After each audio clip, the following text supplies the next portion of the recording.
This is the One Piece Podcast, episode 670 for the week of Sunday, May 9th, 2021. My name is Ed. My name is Steve. And my name is Alex. And joining us this week, we have our special guest, our very special guest, the translator for One Piece and Weekly Shonen Jump. That's Stephen Paul. Hey guys, it's good to be back. It's been a little while. Nice. Good to have you back. And also joining us today is Eisner Award-nominated comics artist, Joey Weiser. Hello. Yeah, thanks for having me again. Welcome back to the show. And so this week we have a manga recap of chapter 1012, Itch, and we also have an anime recap of episode 973, Boiled to Death. There's a second half to that title, but that's what you need to know, Boiled to Death. And we're also going to have some Piece Together this week, answer your questions. We didn't have one last week, but we will this week. But before we get started, we have a little bit of news that we want to talk about. First, we had the WT100 videos, and obviously we did a live stream, and Steve, you did your own stream a little earlier this week about this. But does anyone have any opinions that they haven't gotten out yet? I thought those videos were really fun. They capture that sort of like Japanese panel show thing that I don't get to see a lot of, with subtitles, which is fun. And our pal Greg had a lot of good insights when they would cut to him, and you got a good sense of some of the other international fans who I've just like seen a bit on Twitter and stuff, but don't know as well. So that was really fun. Mm-hmm. Was anybody else surprised by Nami coming in third? Yeah. Surprised? I had to shave my eyebrows. Surprised that she got voted in. I mean, it's not that anyone believes she isn't worthy of it. I think it's more so I'm surprised that amount of people voted for her. Not surprised that she's up there because she totally deserves it. Mm-hmm. I think looking back now, I think Nami is one of those characters that has only gotten better since, like you could argue like, oh, so many of the Straw Hats haven't been able to do as much in the time skip. She's flourished, I think. I think she's one of the most consistent characters in the series. She's super endearing, and she's incredibly funny, and we'll see that even in today's manga chapter. Well deserved, I think. She's definitely had a lot of character development after the time skip, and I'm sure we'll talk about that in the chapter. So, does Japan just not understand the appeal of carrot? I haven't watched the videos in full yet, but it seems like the Japanese correspondents, when they went over the results, they seemed like they were just perplexed by carrot. Like they almost like they forgot carrot was a character, and then like the whole Western world has to be like, yeah, carrot. You've never That's been? interesting. I remember them specifically noting that Yamato was a lot more popular worldwide than in Japan. But Greg, again citing Greg, mentioned on Twitter that I think that Yamato hasn't debuted in the anime yet, so that might have something to do with it. Mm-hmm. Yeah, we're still on the Odin flashback. Technically, I just finished watching that episode.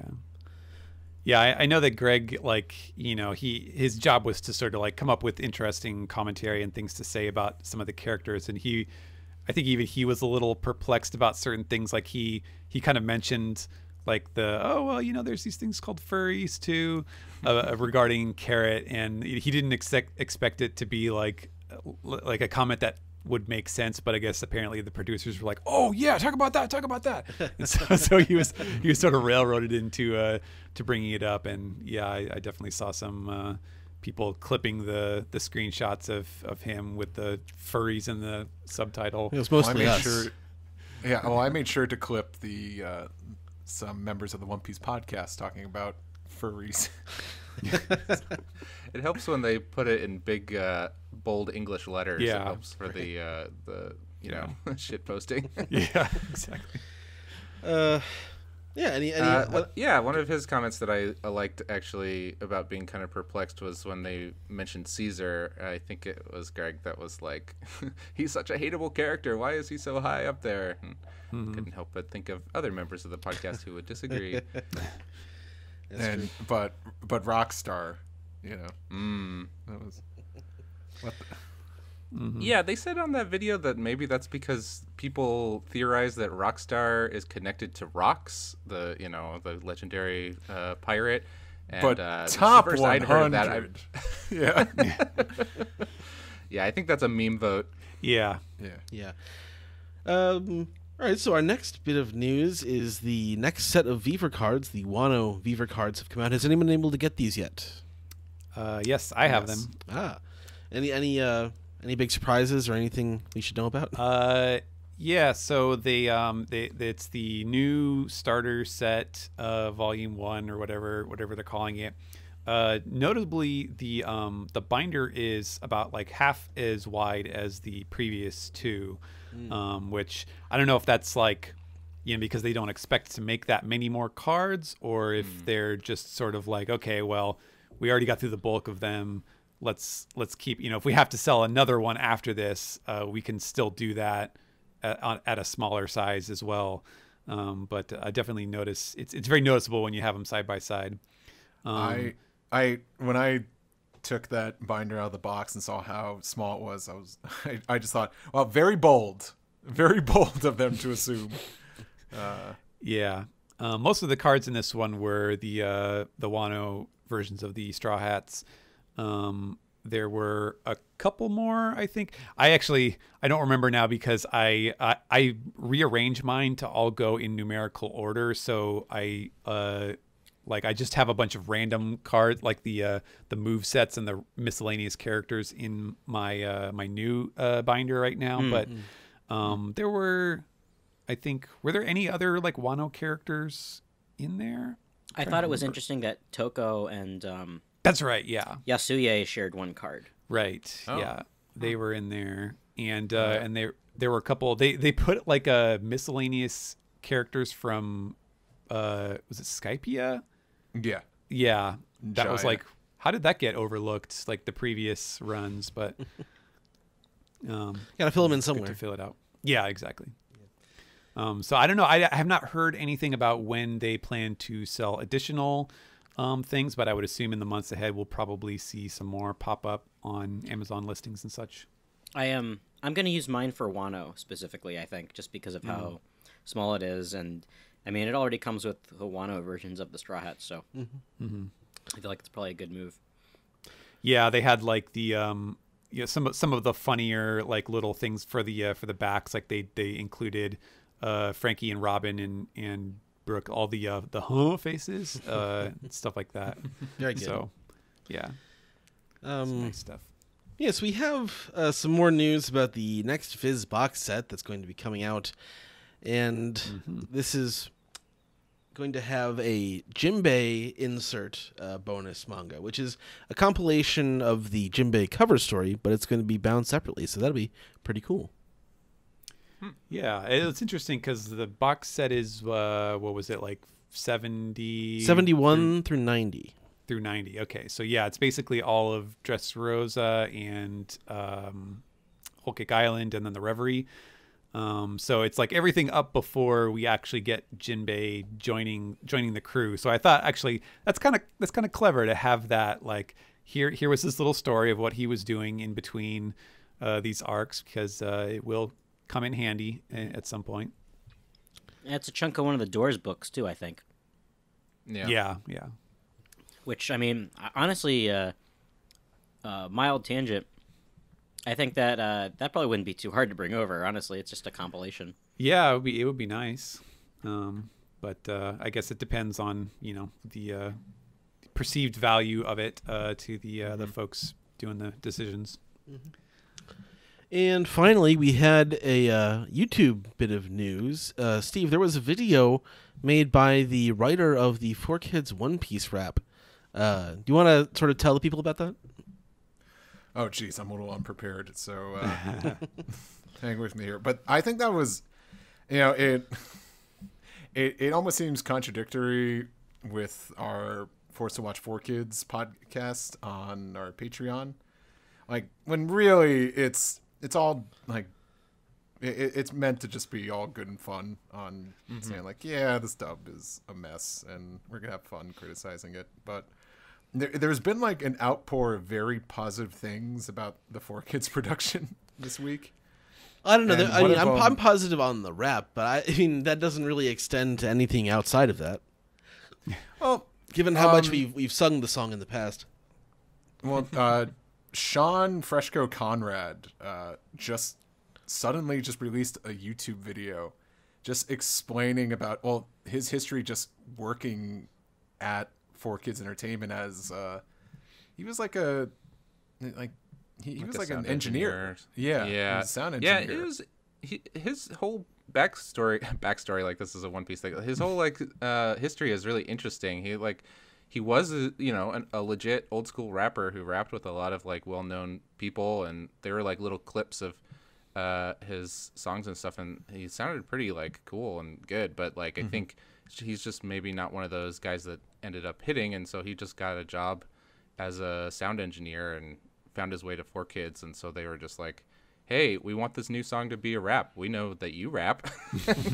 And I think they gave him like kind of a list of guidelines, like we want you to say that Zoro's a samurai and stuff like that, and he had to kind of figure out how to make it sound cool, and he takes you through that in the video, like kind of step by step, which is interesting. Yeah, so he actually wrote the lyrics too. It wasn't like just perform this. He did it himself. Yeah, like he had flourishes to make it better and not just rhyming over a beat. It's a really endearing video, and it's a great watch. Well, I think what's also very heartwarming about it was Frederick Owens, who was the 4Kids voice actor for Roger and Gaimon, like wound up commenting on it on Twitter, and he said he just talks about how he remembers seeing Sean Conrad working at 4Kids, and he mentioned like how proud of he was, and that like 4Kids was actually a very diverse place. So you had a lot of different kinds of people working there, and I just thought that was really cool. I think that was nice to see. I think you guys were hoping. I mean, you were always saying like, we want to hear from like folks who like were behind the scenes for this. We want to know more about it. And while this may not be direct, like this was just kind of a video just put up on YouTube. It's really nice to get some of that like human side of what was going on there behind the scenes. Absolutely, yeah. Speaking of which, stay tuned for when we make more crack about the 4Kids stuff. Well, I mean, I will say, listening to your most recent episode of Forced to Watch 4Kids, I don't know, you'd like to talk to the people who are deciding what parts of which episodes would get edited together just to make this series shorter. Like, what's getting why are they taking out all this stuff? Like, yeah, I mean, it's got your disdain for the adaptation has gotten.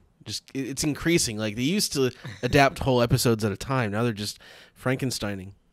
Well, you got to get to the most toyetic part of One Piece as quickly as possible. So, but just you wait, because I swear to you, what's coming up in our next episode?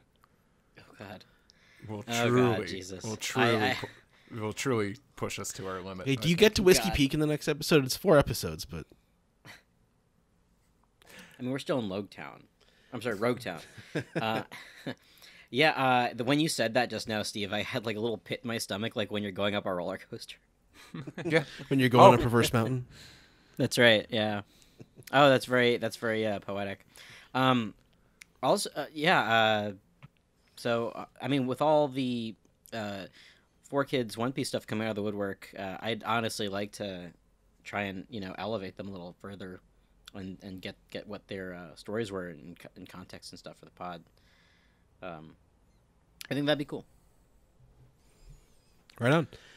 Well, shall we move on to the manga recap? Let's do it. Okay. Let's go.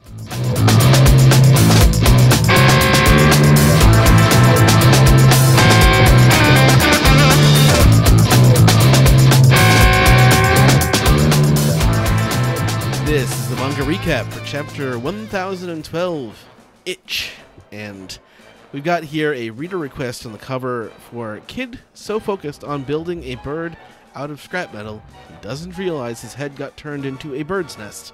And, I don't know. If he's balding, that could cover it up. Yeah, I was about to say, I'm like, does this mean that Kid has a bald spot on the top of his head?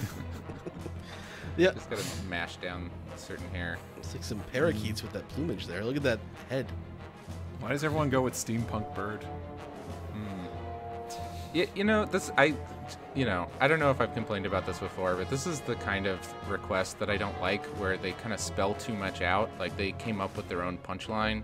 I kind of wish that they'd left the bird's nest part out, because that's what I like to see, is where they're like, I just want to see kid at, build a bird out of scrap metal, and then Oda's the one who kind of like comes up with something clever, and it's fun to see him like flex like that. But like, maybe this is probably a bit of a relief for him to be like, okay, yeah, that sounds fun, and I'll just do that. So I'm not like hating on it too much, but I'm always a little disappointed when I see stuff that's a little too detailed in the request. Atsuki, we've seen them before, right? Sounds familiar. I don't remember. Yeah, it's possible. Wouldn't it be funny if Oda did this and then Atsuki's be like, okay, well, I have some notes. What if Atsuki's like 5? Yeah. That'd be even funnier. Okay, I have some notes. I love that. I love that you translated 3D Path. Honestly, I was just gonna say, like, I really don't know what to make of any of the the 81 on the bird and the 99% 3D, because that was one of those things where I looked at it and I was like, doing searches, and that's one of those kanji that can mean like a lot of different things, and I was like, is this a reference to something? I don't know, and so I just kind of went with what sounded like the path of least resistance with translating it. And I figured, well, if there is some in joke or something, someone will recognize it, and then I can learn what it is post fact. But the thing it kind of made me think of is one of the sort of like new hotnesses in the art world is like 3D printing. Yeah. And so it's kind of like he's making his own 3D art. I don't know. Yeah. But like, what does the 99% have to do with it? Who knows? Yeah. All right. It's got All right. Shall we begin? Mm-hmm. Okay. So on the first page, we are in the connecting hallway from the treasure repository on the second floor to the third floor of the castle. And Izo is speaking to Kiku and says, "Does your arm pain you?" And I guess that they're running, and Kiku laughs and it's like, "Why would you ask a samurai that question? It's merely an itch until my very life is expended."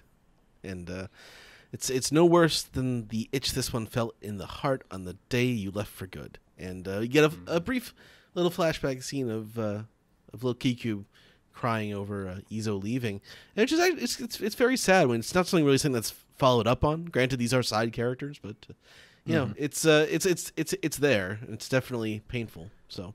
Also, I must recommend to Okiku, don't scratch that itch. That could get infected. Right. Yeah. Well, just make it worse. Mm-hmm. It's a very noble, samurai bushido thing to do.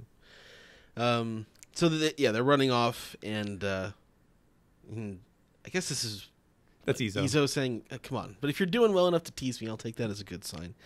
I'm really sorry for leaving without a word to you." A little like behind the scenes thing. It was kind of funny. This is this bubble order was the way it was originally written in Japanese, but actually I reversed the second to the first time when I turned it in, because I was like, okay, I think it flows a little better, because he kind of starts off with like, all right, I'm sorry about that, but I'm just glad to see you're all right.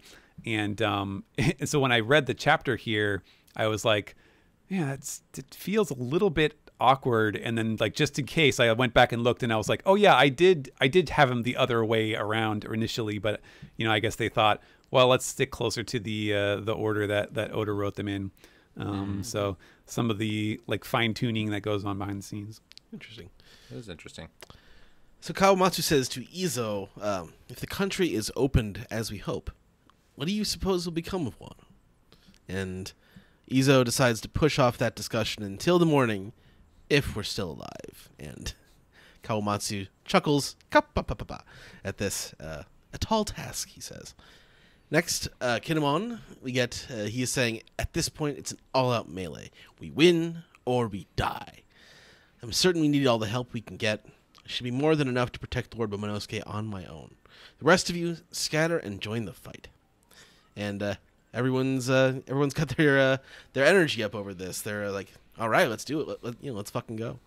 Yeah, a lot of talking about dying and if we survive on this page. Yeah. That Kiku interjects to say, "Let this one vanquish Kanjuro for good this time." And Kinemon looks back, or he looks over to the side and he sees Cat Viper. He notices something, and Cat Viper's looking over, and it's Shishilian and Bariete who have arrived, and Cat Viper says, "Hey, you guys, where are you off to?" And so on the next... I do like... I just want to comment on the way Kawamatsu is just trotting along. Yep. Who are these guys? Time for this. They're very apathetic right there. Yeah, and on the next page, we get more discussion of who is running where, as Kawamatsu says, "Kinemon Cats, we will head elsewhere." And I forget which one of these is, yeah, I'll do the same. And that's Cat Viper, it looks like. Well, his mouth is open, that's for sure. Yeah. And Kinemon is like, "Indeed, good luck, Kiku, with me." And Kiku is running behind Kinemon. So they're all splitting up. And in the meantime, this was kind of a little bit of a surprise to me. Like, I was like, wait, is this right? Cat Viper is learning about Pedro's fate. I guess he had not been apprised of this until now. He's just like, that they just meet up and they're like, "Hey, Cat Viper, there you are. Hey, did you know Pedro's dead?" I guess maybe Cat Viper was like, "Where's Pedro?" They hadn't. He hasn't met any of the Straw Hats since he returned, right? Yeah. I guess so. Yeah. And so Shishilian is filling him in. "Yes, it happened in Big Mom's territory. Luffy's crew said it was his sacrifice that enabled them to get here."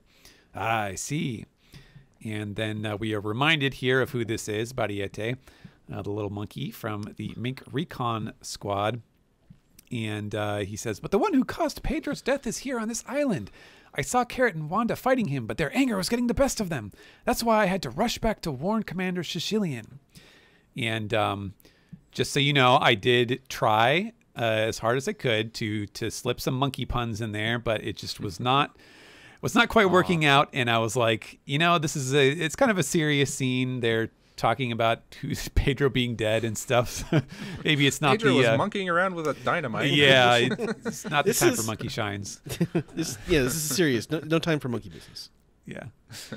And Cat Viper, with a big grin on his face, says, "Well done, Pedro. You died for a noble cause, and the opportunity to avenge you is on this island, eh?"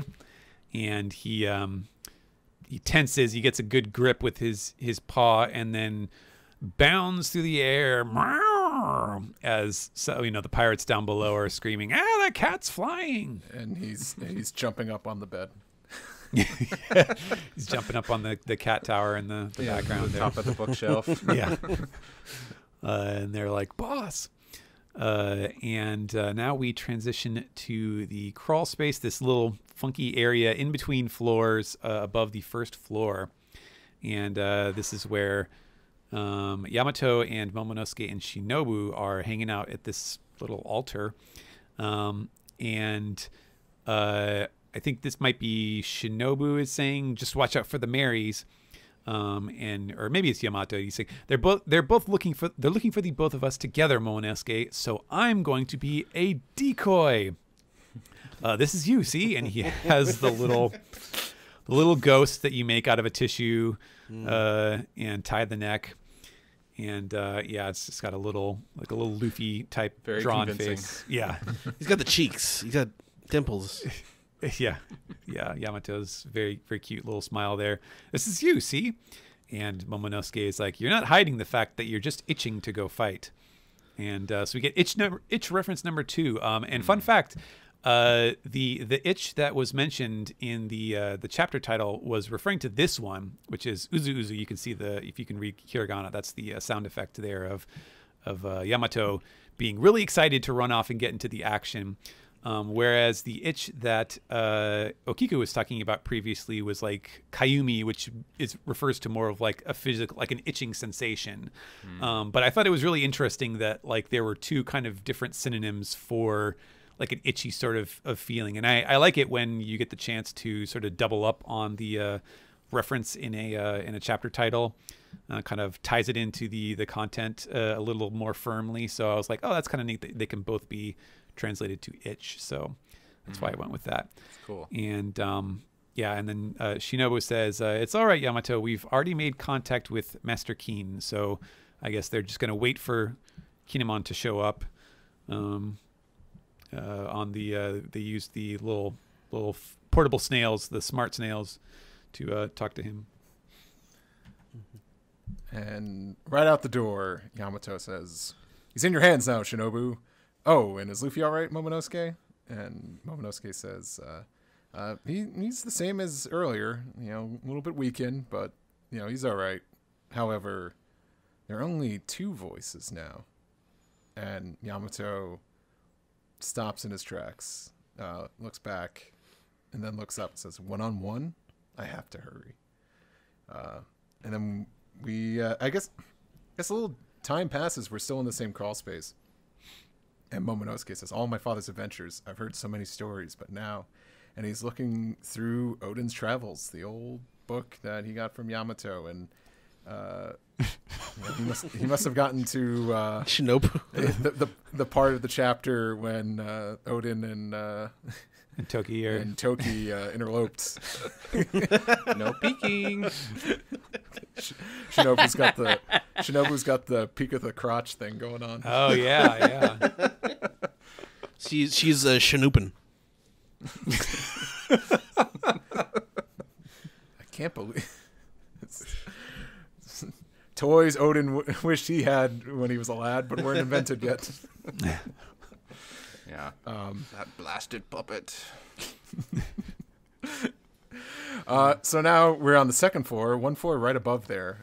I'm amazed I could figure that out. I've stopped paying attention to like any time that Oda shows us a map, and I'm like, yeah, you know what? I'll take your word for it that this makes all sense. Like I have no idea where things are. Yeah.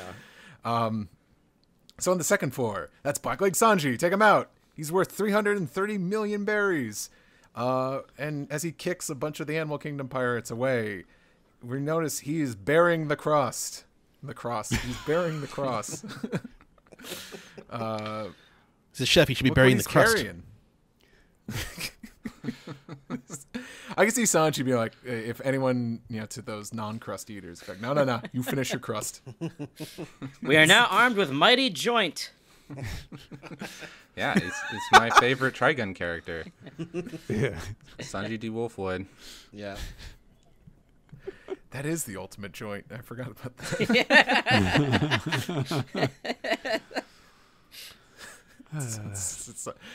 Sanji got his hookup with that Marimo blend. Oh my god, Marimo Kush.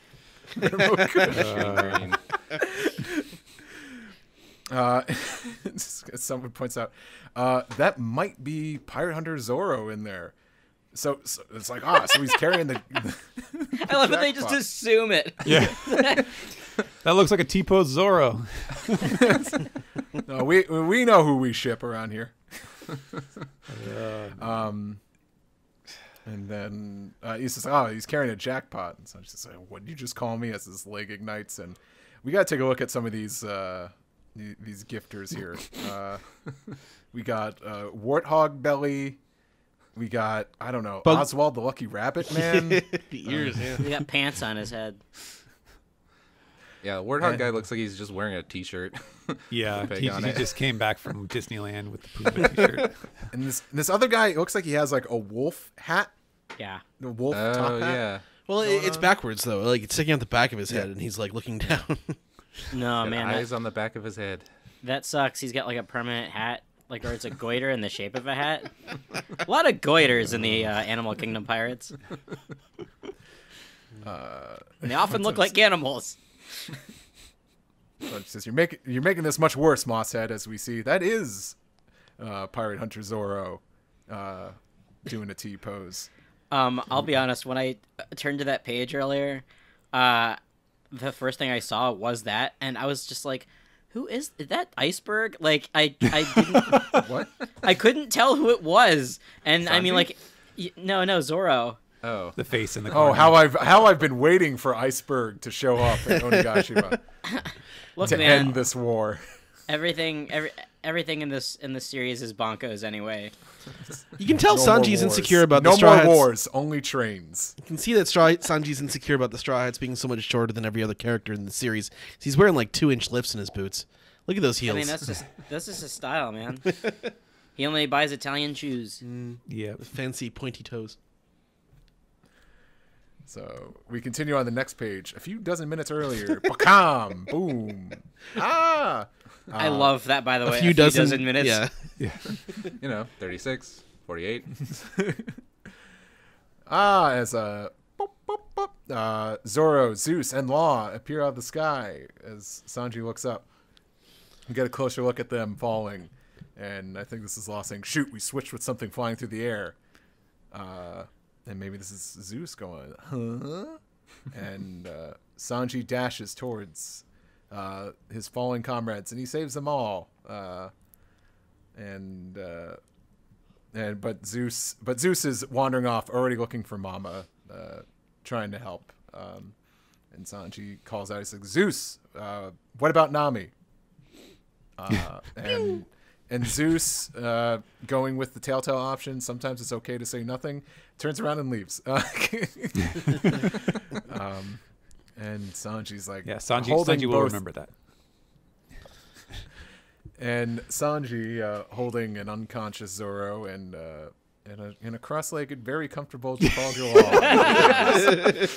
I want there to be a POP sitting figure, but the chair is Sanji. Oh, God. Law in Sanji. It's raining Law. Hallelujah. It's raining men. Hallelujah. Not no more in 8. It's raining Law. It's raining Law. Hallelujah. It's raining Law. And then Zeus says, "Hey, Ma! Ma, where are you?" Get off the dang roof. Sanji looks like he's like one of those like those stereotypical bodybuilders, like showing off at the beach, holding up like 2 gals in an arm, but they're not 2 gals, they're 2 guys. And Sanji's like, "Why couldn't you be girls?" It's like, where'd you come from anyway? He's doing the Peanuts face too. Oh yeah, screaming. What? I just want what's coming to me. Ugh. Good grief. And Law's just like, good timing. Thank you. Take him. And Sanji's like, whoa, explain first. And Law's like, well, he's got... I was like, well, let's see here. You got 20 or 30 broken bones. Well, and you should give him splints, keep his head facing up, and make sure he's conscious and breathing. And check back 2 with you. Tylenol. Yeah. And Sanji says, I wasn't asking about him. And Law's like, oh, hey, what's the commotion over there? Big Mom? Over there? I like how Law's like, oh, perfect, Sanji. Look, nobody wants to see Lazo. We have to ship you guys back together pretty quick. And Sanji says, damn it, I'm a chef, not a doctor. I don't have time to fix him up. Very good. So, Jim. So we cut to some storage room. And Sanji's like, who are you fighting to get this messed up? As he tapes him up into a T-post. This is what was taking a few dozen minutes. Yeah. And Zoro's like, Kaido, Big Mom. And Sanji's like, well, that makes sense. Yeah. This is me wrapping a package in packing tape before I mail it. You're prepared because like the delivery man's obviously gonna be like, how hard can I throw this at the door? No rain's getting in here. But Sanji with a great quip says, I'm surprised you found the rooftop. And I trust Luffy's okay up there. That's great. That's a good crack. That's some good wit on Sanji. Yeah. That was fun. And Zoro says, he seems like he figured something out. He's gonna win. I love that. Yeah, I like too that it's so in character that like they're ripping on each other, but you know, like Sanji's doing the thing, like he's helping Zoro, he's bandaging him up, he's doing what they need to get done, and they're just kind of cracking wise in the meantime. It's Sanji special. He's got the diagonal bandages covering one eye to Sanji's hair. Yeah. true. I love him. I love Zoro basically Brock Samsoning it with Kaido. Big Mom. Those guys. All right, so next page we get Sanji's like, I already knew he would win. And so they're leaving, and as he kicks a man in the face off to the side there, he's like, where should I go to set you down? And Zoro's like, This is so funny. the blood pooling in his head. yeah. Oh, God, I love the snot bubble so much. He's just passed out completely. And I'm all for a weekend at Mossheads, to be honest with you. All these guys are like, hey, Sanji, quit hogging and pass. He's like, no. all right, so they run into the samurai at this point, and Kawamatsu and Izo are there, and they call out Sanguro, and he says, "Oh, Kappa." It's like, "Oh, you're all right. I'm glad."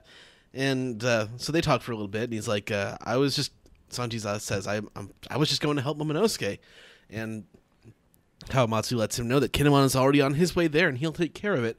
So if you want to help, or Zoro says, if you want to help, go to the performance floor, because he's telling Kawamatsu.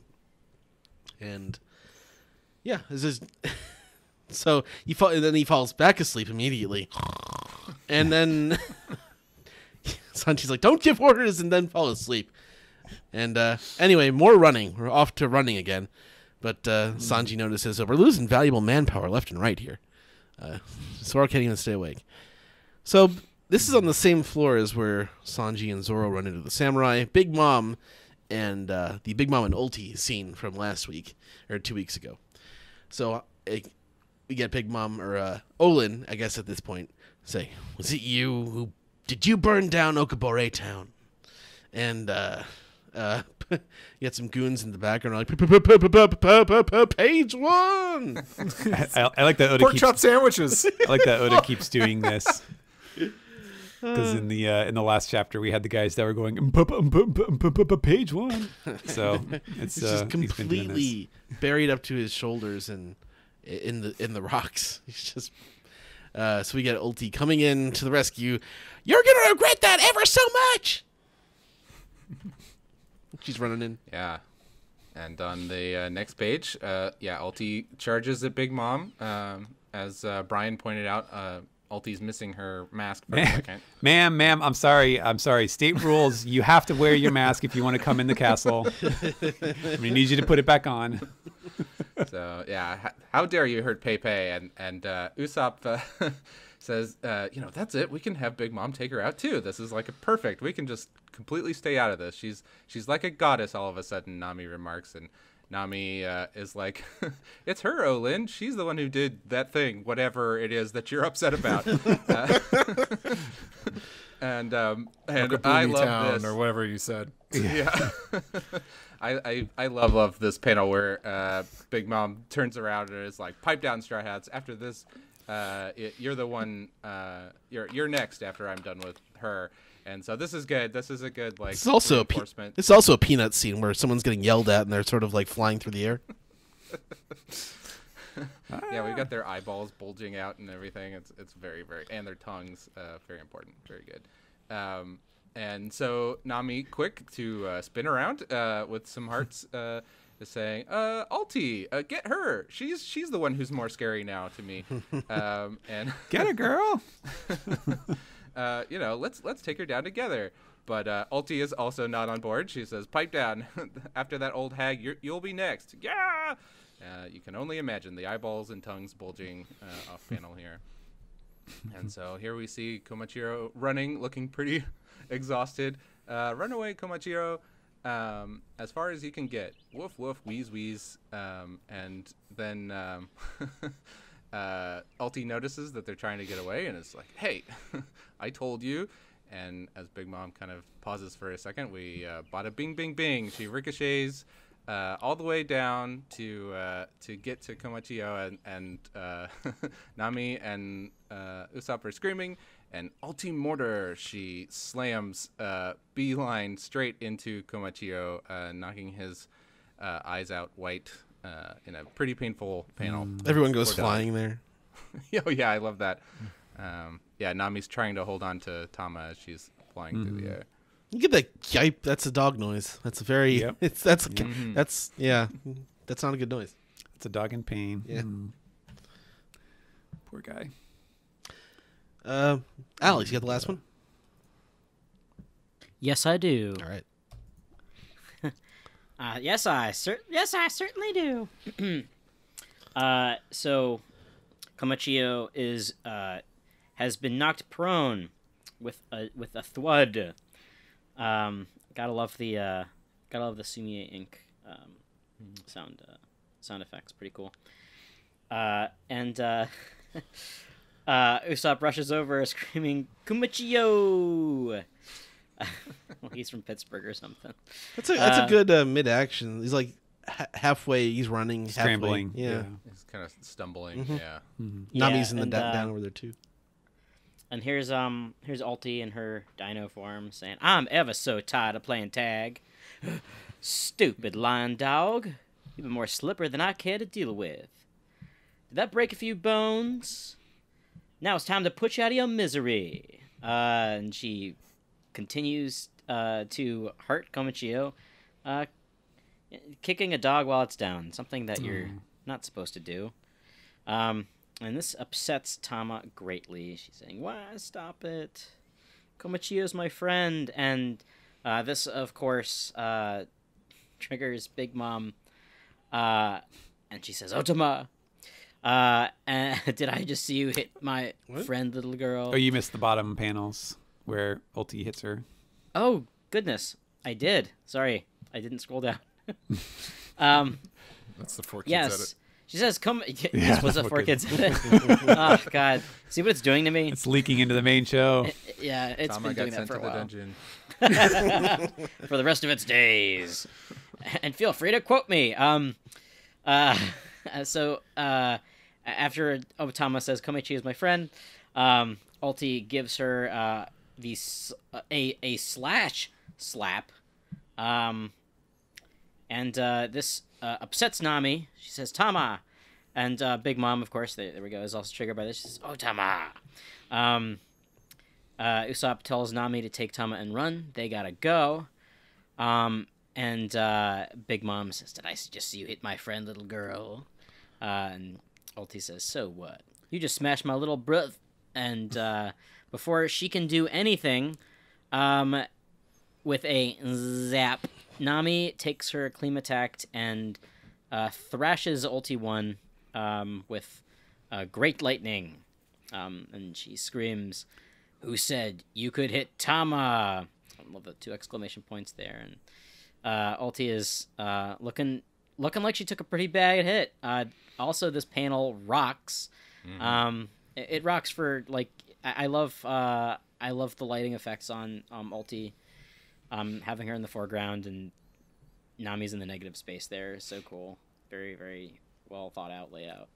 And Usopp says, "What? Come on, Nami, let's get out of here." And she says, "No, I don't think I can do that. She hit a child. I'm going to stay here and crush her." And Nami gets a really great don. And it looks like we're getting a one-on-one fight. Well, Big Mom's still there. Well, Yeah. sure. But I love that this well, I'll talk about it after we talk about this. We're done. The chapter's done. It's time to talk about it. You want to go first, Alex? Sure, I'll go first. Okay. Right off the bat, very happy with the Nami stuff, and I really like this this trait that she has. This you hurt these children. Motherly. Yeah. She has her own mother mode. She does. She 100% does. Yeah. Well, she learned it from her own mother, so yeah. And given the way her childhood went, it makes perfect sense. Yeah. So I think it's cool. We have 2 fighters, I guess, in the same room with a mother mode. But I think this is a really cool thing that Oda has been sort of sprinkling in since the time skip started. The stuff at Punk Hazard. I think that might have been the last time we saw this kind of thing.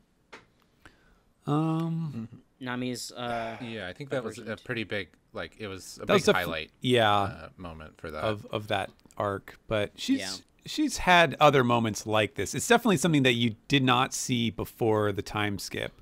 It's something that he developed and started throwing into these arcs, little Nami moments like that, that are they're cool.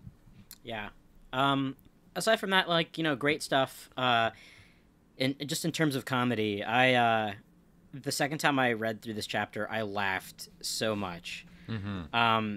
God, it's so funny. Like, he even draws it funny. That's like, that's the thing I love about Oda's art, man. Like, he doesn't pigeonhole himself to anything. So he has like complete free reign to make these characters look however goofy, like he wants them to be.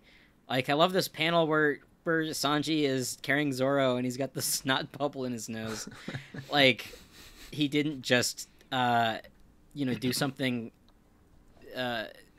incredible. Tremendous. Yeah. Like, no, he's just like a little cross-shaped thing with a snot. Like, it's just a funny looking. It's all funny looking, and all of Big Mom's faces are so good. Like, they're so varied, and there's so much like personality in her face. And I feel like Oda has been doing this a lot more with just everybody. Yeah. Like, everybody's like, I guess, Yamato sort of suffers from like these what we call same mouth, right? Where like every mouth almost kind of looks the same. But I don't know, I'm looking at these Sanji panels, and this last panel with Nami gritting her teeth is just so good. I am like really blown away by the art in this chapter. It's really awesome. And I'll whoever else wants to go. There's a lot more to talk about, but I was just like really blown away by the art this time around. Joey, what did you think? First of all, bouncing off of that thing about Yamato, like, I think that the big thing with him right now is that, like, Oda's really trying to put him over as kind of a serious character. And so we're not getting as much goof arounds. I mean, there is goofy. I mean, there's the whole part where he makes that little doll, and it's supposed to be like a convincing thing. And even in that panel, he's got kind of a funny, kind of chubby cheeked smile. But like, I think that he's not going full cartoony with Yamato just yet, because he's kind of the current cool, serious character in some ways. But I thought this chapter was very fun. It's jam-packed with lots of fun stuff, like several different scenes, but they each kind of get enough time, I think. Not too much jumping around. And a thing that really hit me, I mentioned the different samurai all kind of talking about death and stuff, especially that one of Cat Viper saying, well done to Pedro. That was a very samurai thing. Like that was a good death. Good job. And that's a thing that's kind of like sad and cool at the same time. My very favorite stuff is definitely the Zoro and Sanji stuff in this chapter.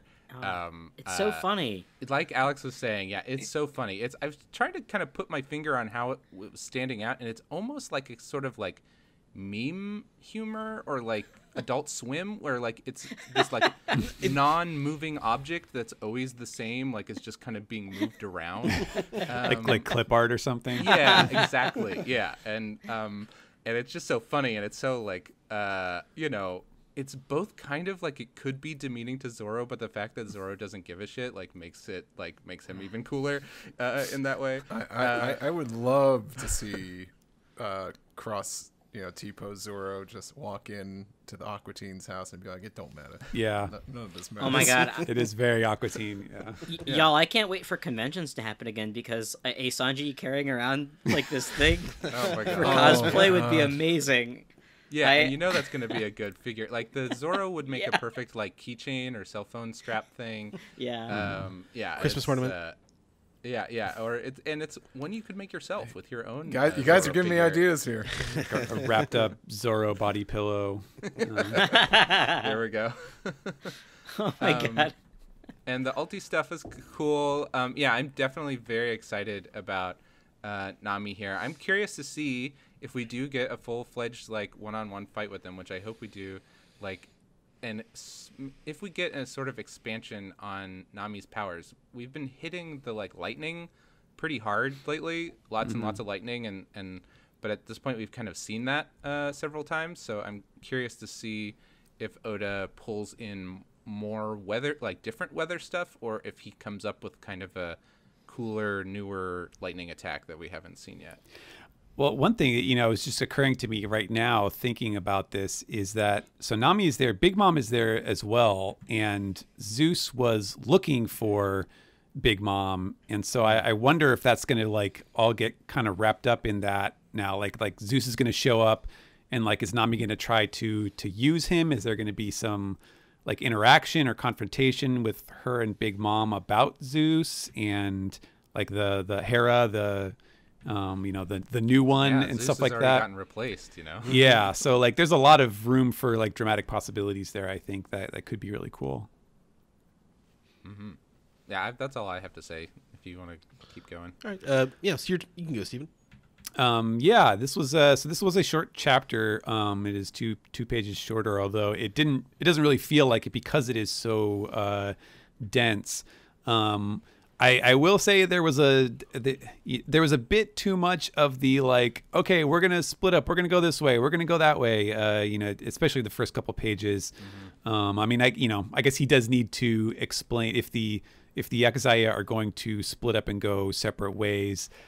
He kind of needs to show that, but it didn't really. I guess it didn't really feel like there was sort of like an organic story reason for him. This is just kind of a couple pages of them deciding, like, okay, I'm gonna run this way, and you're gonna run that way, and it was not the most like compelling material, but everything else was really neat. It does seem like maybe Yamato is gonna try to go up and have a confrontation with Kaido, which seems like it's a good, again, like a lot of story, like dramatic possibility, because we know that there's definitely a lot to do with Yamato and Kaido's relationship and their backstory that Oda could explain to us, and that's probably the best way for that to happen is if Yamato shows up there to kind of force that issue. I'd really like to see that and see what comes of that. Other than that, just like really, really funny stuff. Very, very happy for Nami that, we get to see her. I don't know for sure if it's going to be a, full one-on-one fight, but it's definitely cooler to see her with a lot of resolve here than, like Nami kind of like begging for her life sort of thing. Since that's always tough to see and is, not really the heroic side of these Straw Hats that we want to see. So I'm very happy about this development. I guess we'll see what's up next. Mm-hmm. All right, Steve, what are your thoughts? Really, really good chapter. It was so funny. Like all the gags and jokes, it was just one after the other. I think, I wasn't sure what to expect because the first two pages are, the Akazaya 9 like being very serious, and then we got Yamato with his Momonosuke action figure. I'm pretty sure like that's the one Yamato takes on the car ride. But also, weren't the Akazaya 9 in that room and they saw that apparition of Odin? What's going on? Well, it was that was Kanjuro, right? And then it like was like okay. Then he's like, I got a skedoodle. Okay, chase after me. Hee hee hee. Yeah, that was kind of disappointing. that was disappointing. That's why I forgot it. That's why. That's why you don't start theorizing on Odin coming back to life. Sorry, I interrupted. It's okay. But yeah, then like the gags just start with Yamato and it's really funny. And I'm curious what Momonosuke is going to learn from Odin's journal. And I'm expecting some interesting developments from there. Sanji carrying, bearing the cross of our Lord and Savior Roronoa Zoro. That's gonna stick with me for like the rest of my life. When I'm gonna think back on Onigashima, I am gonna think of that panel. This is like, it's already been said, but this is such a good gag. Like it's a less is more. Like the lack of movement, him just being stuck in that pose, being wrapped up like a mummy. There's so much potential there for hilarity. I'm really looking forward to it. And we all know he's gonna like bust out of it and and fight somebody. But I'm enjoying this for now. This is awesome. And you know what? I think it's kind of good to get more gags with Zoro, to be honest with you, because this is usually Sanji's thing. So I'm happy to see that no one is safe from being a ridiculous One Piece character in the story. And then of course, like the finale with Nami and Usopp, Big Mom and Ulti. I don't know how many of you thought like, oh well, Nami's obviously gonna attack Ulti. I was reading these panels and I see Ulti in the foreground and I'm thinking, oh, and then this is when Big Mom smacks Ulti. So I was really pleasantly surprised and like just gleeful to see Nami being the one to attack Ulti and just make that switch. It's like, no more running. I'm not scared of you anymore. Also, you hit a child. I can't stand for that. And I said this on Twitter. Payback between Ulti and Nami from several chapters earlier too, which is cool. And it's progression from her, and like it's still like a strong moment for her, but it was very like, I think we talked about it. I think Joey, you might have even been on that episode talking about how her whimpering and saying Luffy will be king of the pirates. There wasn't enough build up there. Yeah. Like well, a lot of people thought like, oh, this is like a defining moment for Nami. She's so strong. And I think we talked about it feeling more of a comedic moment. It's a weird in between that sequence. Like it, just I don't think rushed. Yeah, it was very rushed. This is what that moment is for me. This is that like, hell yeah, this was built up. It's had plenty of setup, defied expectations, and now it's a switch. Nami's not blubbering or running away anymore. She's standing up and fighting. Amazing. And I said this on Twitter. Oda's like, let me take that again. This is why Nami is number 3 ranked in the whole world. She is awesome. It was such a fantastic ending to the chapter. I loved it. All right. Yeah, I guess my thoughts overall is that this, I did kind of notice it was a short chapter. I sort of felt like the ending was abrupt, but I definitely appreciated all the gags throughout. But yeah, I'm excited to see Nami finally get her own fight. It feels like it's been like a really long time. I'm curious to see how the fight sort of revolves around Big Mom, or if Big Mom is going to split off into doing something else. But it'd be interesting to see if they have to like fight against Ulti and sort of try and fight together, or at least not get in each other's way. Because it's interesting to have Big Mom and Nami in a fight together where they're on like such different levels. It could sort of even things out. It seems like Ulti would beat Nami, but Nami has such a control of her powers that she can really surprise you a lot of the time. As far as Sanji and Zoro goes, just Sanji carrying Zoro around like that is just it's one of the funnier things they've had going on. Like throughout this whole arc, Zoro's sort of done this, very serious, like with the stuff with Otoko, and also like out in the snow and fighting along with Hiyori and stuff like that. So then getting him into this position where he's basically, his body's thrashed and he's gonna need to be wrapped up for a little while. It makes him helpless, and it sort of that provides fodder, I think, sort of for him to be funny without just being like a straight man who reacts to things and is serious. So his powerlessness really is the source of that. I think the source of the humor here, and him just falling asleep randomly is always good. I do appreciate that Izo and Kiku got a scene here. It's I feel like that'll be expanded upon in the anime, but for here he just gets a couple of panels really.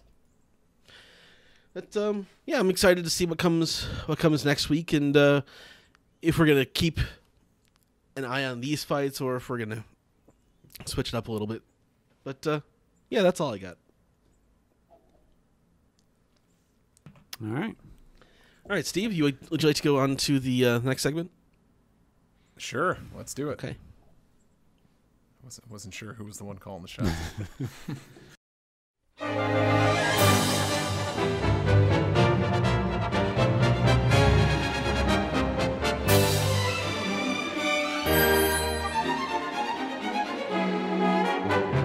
This is the anime recap for episode 973, Boiled to Death, Odin's 1 hour struggle.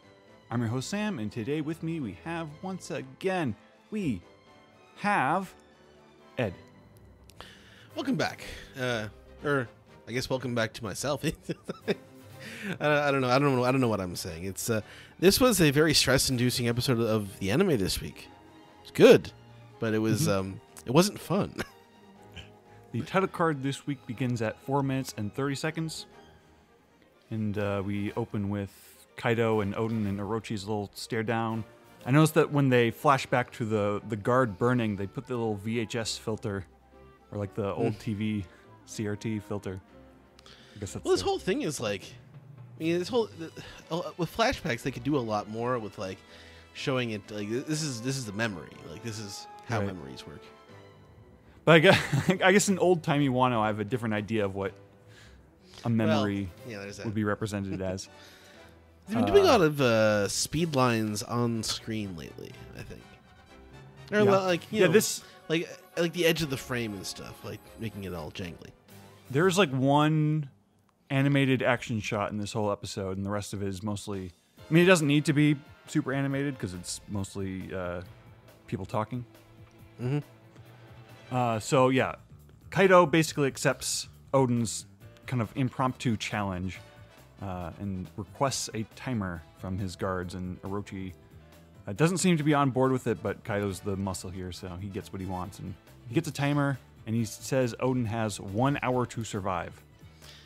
You know, I read all of this again for the Odin discussion last week, and I think in the manga this was a hourglass instead of a clock. Maybe. Yeah, because they were passing like the sands of time through the hourglass. I think the ticking clock probably works better on TV though. That's actually interesting. Hold on, I actually want to like answer this question live on the air here.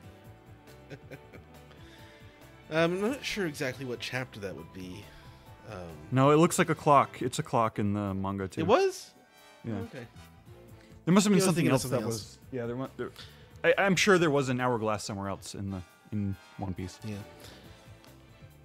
Maybe that was with Toki's power. I don't know. So yeah, Odin has 1 hour to survive. He's the first one to jump into the pot, and he burns and he screams and he's writhing around in pain. Like it's not easy for him, even though he's not dying instantly. It's still hard. It still hurts. He jumps gracefully into the pot. Yeah, it's like a big. It's like a diver. Yeah, well, they do that cool thing with like I don't know, the oil from this reminds me of like the lava from that episode of Evangelion, if you know what I'm talking about. Oh yeah. Yeah, and they do this cool thing where like his skin turns the same texture as the oil when he jumps in, so it's got this like, I don't know if you've ever seen Gankutsuo where like things are moving in the background, like they're stationary but people are moving, and so it looks like their clothes are moving. Oh yeah, anyway, yeah. It kind of his face briefly looks like that, and it was really freaky, and I thought that was that was a fun visual touch. Yeah. So Kinemon and the others are, well, Kinemon specifically is like, well, we got to be good, retainers of his, and we got to jump in and follow his example. And so they're getting ready to all jump in and die with him. But as they're running towards him, Odin grabs the big wooden plank beneath their feet and lifts it up and carries it over his head. And now he's got the whole Akazaya 9 above him on the plank. He's holding it up. He looks like Atlas carrying the earth. There's another, what's the Japanese reference? There's a ukiyo-e. Oh. Like somebody holding a baby above their head or something. I don't know that one. Yeah. The 16:9 framing kind of undersells it because they can't like fill the whole screen without cropping somebody off at the top. Right. So there's a lot of just empty space on the sides for this otherwise like super classic shot. So Odin is holding the whole group up. Orochi's trying to call foul, but Kaido seems to accept it. He's like, "Oh yeah, I like a good loophole. I'm a pirate, so I respect." I like the part where Kaido is not game. even in close up, and he still takes up the entire screen. Like it's not even a full close up. Like I can't even see the edge of his shoulders. Kaido looks really cool, just slouching and being a king, just a lazy king. Yeah. Well, he's like He's way more he's imposing than Orochi. Exuding confidence. Orochi never exudes confidence. It's all like bluster and hatred, as we find out later in the episode. Just like overcompensation, basically. Mm-hmm. Right. So they are burning in the pot, and the crowd is just watching and oohing and awing, and one of the dudes in the crowd is like, I've had enough of this. He really is just a steely lord. And then that is what triggers Shinobu to freak out and push him to the ground and just start like shaking him by the shoulders. And it's like the next it's like a third of the episode is her like telling the story.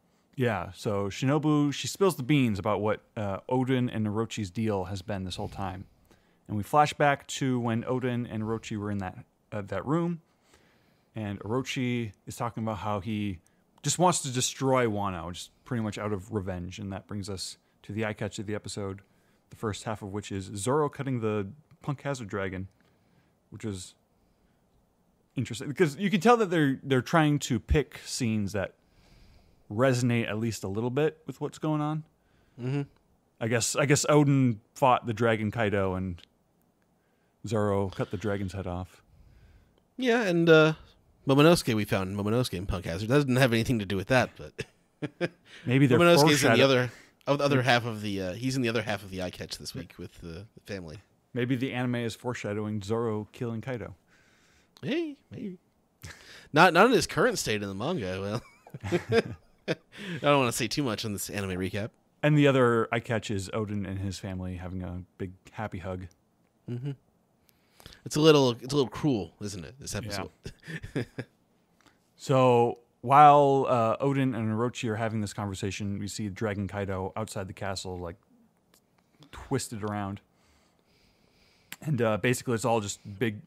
Orochi's motivation is revenge for what the Kurozumi clan went through, because of like what his grandfather did and the fact that the citizens, the angry mob, all just like kind of tracked the Kurozumis down and lynched them and killed them. Mm-hmm. And you have a little baby Orochi like slipping in the blood of his own family members.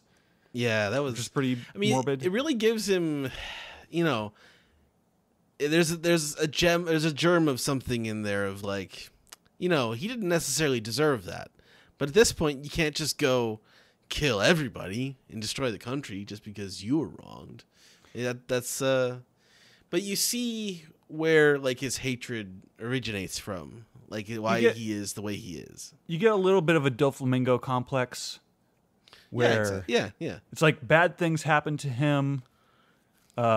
Clearly he was not he did not have a strong moral character regardless. Right. But yeah, now these like he had a high status and he fell to the bottom, and now he's going to take it out on everybody else. We have a little scene of the mob's faces looking all scary and demon-like, because that's how Orochi sees just the regular citizens of Wano at this point. And they pull back they just open a door, and there's a bunch of hostages in a back room that Orochi and Kaido have just like tied up and gagged, and apparently they were tributes for Kaido. Like there's a bunch of weapons and stuff and people that Kaido was gonna like, I guess, just sell off and use as labor. And so that turns into a fight between Odin and Kaido on the rooftop. This is kind of the one like action scene.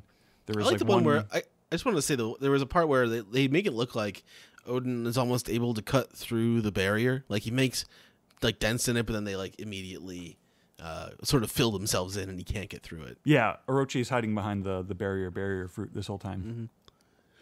And I think this was just one panel in the manga of Odin and Dragon Kaido like kind of staring each other down. But it's a whole action scene here, and then eventually Odin gets knocked through the ceiling back into the room where Orochi is, and Kaido comes down with them, and he turns into his human form. I made One a note. action scene was very cool though, like Odin flying through that fire. Yeah. Very cool. I made a note that in the manga, like Kaido standing in this room is represented by him like kneeling down like comically far. But in the anime they don't. He's just standing up normally. I guess they drew the ceilings higher. So he fights Kaido some more down here, and this is when Orochi tries to strike the deal. Odin's seeing all the citizens in the background, and he's thinking about his own family, and he's thinking about, what's the right thing to do here. He starts cutting at the barrier some, and like you said, it almost looks like he's breaking through, but then nothing. The scene even like segments into like different colors for where he cut them, where he cut the barrier. And now we're back with Shinobu, and she's explaining that the deal was basically that Odin would come to the capital, do his naked dance, and humiliate himself. And for every day that he does this, that's 100 Wano citizens that are saved. And the original plan, I guess, was Orochi and Kaido were building a boat that they were going to leave with after so many years, but they went back on their word. And the scene is just Shinobu yelling and crying at the crowd like, do you know how much suffering he's prevented? Do you know how much he's done for us? And you don't even understand. And he's about to die, and now you're talking bad about him. And then we end with a close-up on Odin just doing his thing, holding up his crew. To be I like continued. the color scheme with like this orange oil and like the purple smoke. It's very evil looking. Yeah. Fire is just like a cool, like atmospheric lighting effect. When we get all the orange and stuff. Do you have general thoughts on this episode, Ed? I mean, it's a very sort of character-driven episode. It's not really an action-driven episode, except for the one action sequence that you were talking about. It's very difficult to watch because it's just this extended torture of Odin, and as cool as it looks, it's just it's just very sad. Like the whole thing is sad, and it's like this is the low point of the arc. This is like because when we come out of this flashback, it's still gonna be like betrayal and what happened to all the ships and stuff. So this is sort of the darkest hour in this anime episode. It takes its time as it does, but it still looks very good. And this was a sad one. This one's not a fun episode to watch in my opinion, but not bad in any way. I like the episode. This is just kind of the strength of the modern art direction of the series, where you can have a not particularly animated episode, but still the drawings are strong and easy enough to look at. Well, and it's also like the emotional apex of this little flashback here, or like it's not catharsis; it's the opposite of catharsis. It's very like unsatisfying. The point of the highest tension. Yes, there you go. It suffers a little bit, like a thing that I go back and forth on with how Oda structures his story sometimes, where he leaves so much for just like random flashback sequences to explain. And it just kind of gets funny when we're like a flashback within a flashback within a flashback. Because you've got like Orochi and... you have Orochi's backstory within the room conversation, which is a flashback that Shinobu is explaining, which is already the quote-unquote present day within a flashback of the great... It was 20 years ago. And it's just like the constantly like jerking us back and forth between like, leaving this part out so you could show it later. And actually, let me get this straight. So this is 20 years ago in a flashback to a few years ago in the flashback where Orochi is talking about his childhood multiple years back before that. Yeah, something like that. Something like that, yeah. I mean, it's not a bad episode. It's actually a pretty good episode. Like, the emotional tension is very high. But I feel like this is an episode that would be easier in a marathon. Because you get that, it leads directly in from the last week's episode. Next week is the episode that they gotta like nail, right? Mm-hmm. Yeah. This one's just kind of guiding us to that point. Right. It is kind of. I mean, it's weird to say this is kind of a transition episode, but every time you come out of a flashback, it's kind of like that. Yeah. Mm-hmm. All right. Have anything else you want to say, or are we ready to move on to the next segment? No, I'm ready. Let's do it. All right. Let's move.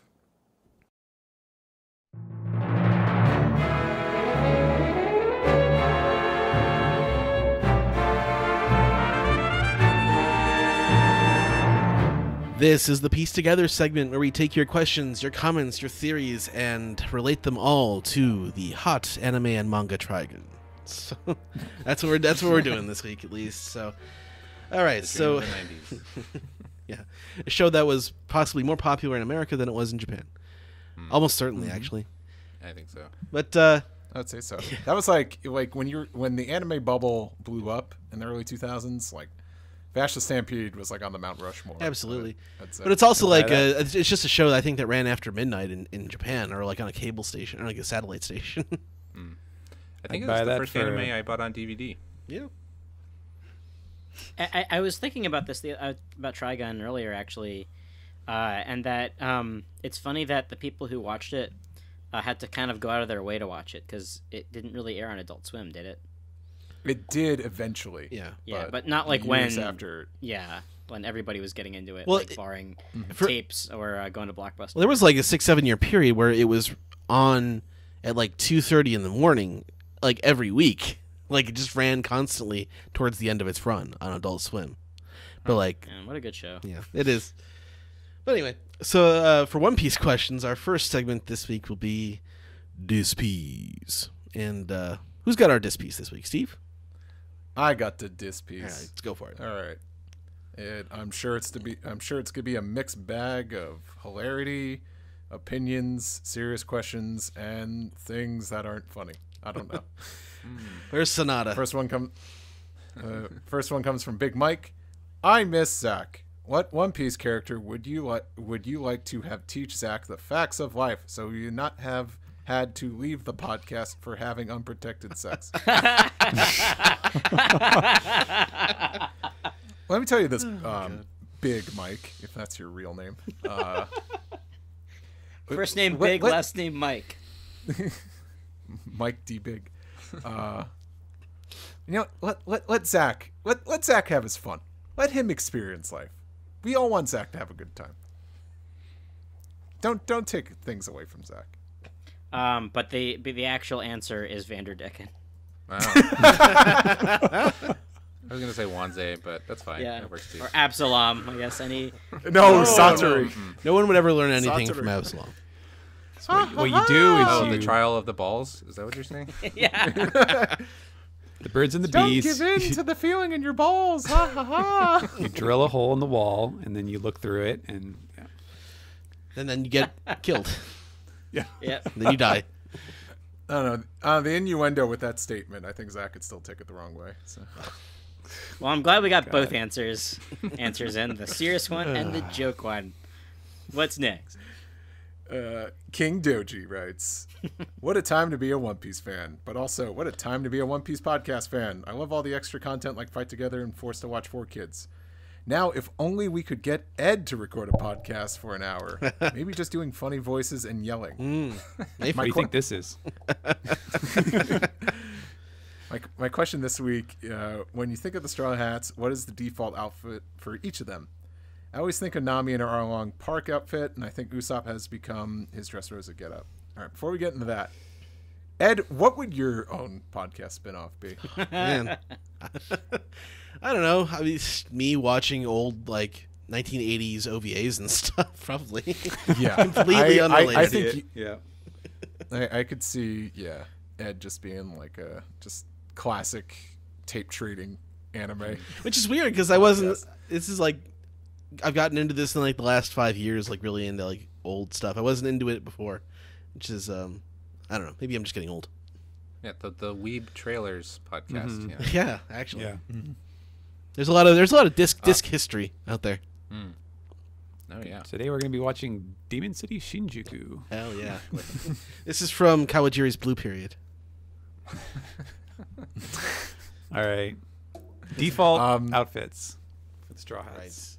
Is it hard for me not to just say like the default, like The originals. time skip stuff? I don't know. I think Luffy's Water 7 gear is actually the more iconic one for me. With the black. You mean the Ennie's Lobby black shorts one? black shorts? Yeah, I like that one. Pockets for meat. Like Nami's initial look with the white shirt with the blue stripes, yellow skirt. Man. I did my tier ranking of Nami's outfits, and that was my number one. Yeah. Like, that is like, you can't beat that. Yeah. It's perfect. Zoro might be the Skypiea one with the goggles and the tank top. That's the first one you think of? That's Wow. that's the POP. Derision. That's the POP I have. I'm not saying it's bad. I just think I don't know. I think it's like the least I don't know. You know, to each their own. And No, it's the Zoro guy, so it has What's the your deeper pick? cuts. What's your pick? The mama shirt? Zoro? Is that- Anything with a haramaki, man, that's part of Zoro's. Like, Yeah. That's all of them. Yeah, well, except for that one, really. I mean, Yeah, he doesn't wear the I think it's just, like, haramaki. on this Skype. isn't about like my personal preferences or anything. I just think when I first think of the characters, I do think of just sort of what like the sort of default stuff that's on most of the merch. So like the pre-time skip, that would be that early, just like white shirt and haramaki and pants, you know, for Yeah. Zoro. The thing but- is, it reads pirate, and that's why I like the classic Zoro look. Same with Nami. Even that, like her first look, it reads pirate girl to me. Yeah, I tend to just think of like Joey said, whatever's on merch, just because of how often you see it. Like if I had it my way, I'd probably think of like Zoro's cool Arlong Park Hawaiian shirt getup, but that's cool. Too. honestly, I can't lie to myself. I mean, and that's the thing. That's the sort of like unfortunate thing. Like, and then if I think post time skip, I'm just thinking Fishman Island because all this, you know, I see Robin with the sash and you know, Sash. She tied a quilt around her waist. yeah, or whatever. Yeah. It sounds like it's not quite a quilt. What are those like? Kind of like those super stitched like things that someone will just drape on Like the a back shawl? of the couch. Yeah. Like, Oh yeah, she's it's wearing a that. shawl. I wish it was a quilt, and every square is made by a different member of the Revolutionary Army. Like when she was leaving, like they gave it to her as a going away present. I think that, Robin's an interesting one. I think Robin would probably have the most diverse opinions. I think. I think Water 7 Yeah. Robin is big for a lot of people. Mostly also that's her like default outfit. I think in the Pirate Warriors games. yeah. You know, I like Jaya. I think you get the best of both worlds. There. purple and you get cowboy hat, purple, a little bit of leather. I think that's a good look. I think the only like post time skip design for me is probably Chopper's, like just because it's the same thing. He just has a different hat, and I just feel like I've seen the new hat so long now that I think of that more than the classic pink one only. I always say it's easier to draw. I can't help but think of just like the initial like East Blue stuff for these characters. That's just the best. It's the good stuff. Yep. All right. Next one comes from Earth, Wind, and Fire. Hey, OPP. I apologize for talking about spectroscopy last time and making everyone say spectroscopy. I promise I won't say the word spectroscopy on this piece again, except for just now saying spectroscopy in the previous sentences and in this sentence. My question this week has to do with another Blackbeard pirate, San Juan Wolf. His Vivid card says he has a gigantification devil fruit. Is this a spoiler? Is this a spoiler leak, or did the cards make another error? After all, Nami appeared to have that fruit in the recent color spread, and if Wolf turns out to have it, where the hell is this sexy color spread? Steven, can you clear the air on this at all? Yeah, so Sanwan Wolf, he's dead, actually. Nami got his fruit, and yeah. Sorry. Got to fight fire with fire, I guess. Those Blackbeard pirates. Yeah. I don't recall ever hearing that about San Juan Wolf before. I don't know. Same here. Yeah, that was if it wasn't mentioned like in the SBS or something, that was definitely in the viewer cards. That's the serious answer. I know he's just like joking around. But yeah, because they have like, you know, the size comparison. They have like the whole range of how far San Juan Wolf can blow up and shrink. So it's definitely on there. Super Nintendo Chalmers writes, do you think Momonosuke will read anything he wishes he hadn't read in that book? We were speculating that already. The countless orgies his parents got into on the Whitebeard and Roger. A lot of key parties. No. Because it depends on how explicit Odin got There's in a writing his journal. There's a secret pamphlet kind of hidden, like cut, like there are pages that are cut out, so you can like you know, put like a little pamphlet in there. It's the erotic adventures of Kozuki Odin. It looks like a chick tract. Yeah, that one is sealed. You have to break the seal to open it. And written with invisible ink. I can't believe you got into a three-way with your wife and Moon Isaac Jr. All right, what's next? All right, what else we got? Puppy the Scholar. Hey, OPP. Wow, Luffy is going to get so mad that Yamato took Momo with him to the rooftop battle, eh? It's a decoy. Wait, it's a decoy. Boy, was I fooled. Yes, you were. Mm-hmm. Reverse iPad writes, wow, OPP, I'm sure glad that Sanji managed to get that saguaro cactus, giant crucifix away from the battle. Eh? It's only Zoro? What a good decoy he is making. Anyway, start the SBS. Huh? This is this piece? And it's already been happening? What a good decoy you're making. Wow. Akaneko writes, hey, OPP, I'm not a Paro Sparrow hater, as I like him. Why not? I'm gonna skip the rest of this question. No, I'm not a Paro Sparrow hater, as I like him for what he is as a character. But that said, I am immensely excited about Cat Viper ripping that cocky bastard to shreds. Also loved Law just styling on Sanji's shoulder. That was too funny. The Big Mom ulti Nami dynamic continues to throw me. I can't figure out where it's going. How would you rate out of 10 the raid on Onigashima so far, and why? Hard to give a rating. Yeah. When it doesn't even feel like we're in the middle of this yet. Yeah. But it's. Well, we're in the middle of it. We haven't gotten to the end, really. We're going into the third act of this act. Well, yeah, it's just like hard to know. Like, okay, are we going to start seeing like in-depth fights with these characters? Because it feels like we've been very slowly and steadily pairing off, but then there hasn't been anything beyond that. Like what happened to the fight with Sasaki that was going on like a couple months ago, right? Yeah, and like Robin and Black Maria Right. and all that stuff. Yeah. Yep. I think the worst part was just like the ice Onis overstaying their welcome. Yeah, I didn't like that so much. I wish that I understood like the different floors and how they're connected and what those diagrams are supposed to represent, because I really don't. That's kind of frustrating, I guess.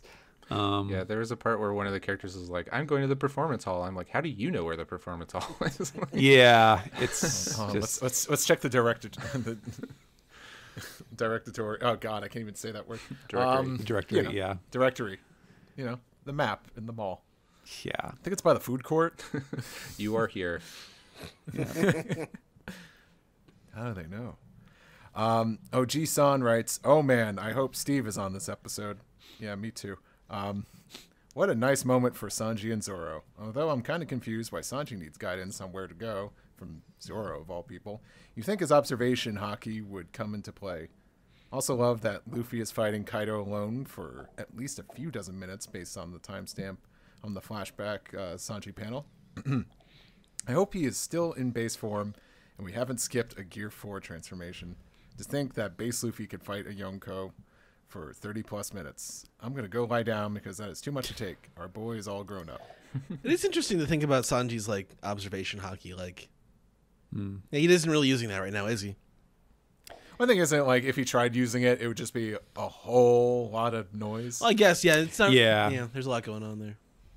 I think Zoro, because Zoro was on the performance floor, with Marco and other people before, so he knows like that's probably where like a lot of the action is. Where all the, Yeah, that's where true. like Queen and King are, where Right, a lot of right. the heavy hitters are. So if Momonosuke is in Kinemon's hands, the next best point of action is to just go to the performance floor and take out the headliners. Yeah. Also, it is kind of funny that yes, he's getting guidance from Zoro, but the thing about Zoro is he knows where to go. He doesn't know how to go. That's the thing. Yes. Yep. And our last piece comes from Grimm, who writes, "This chapter had some top-tier comedy and some top-tier Nami. Love that it also got people bringing up Trigun for obvious reasons.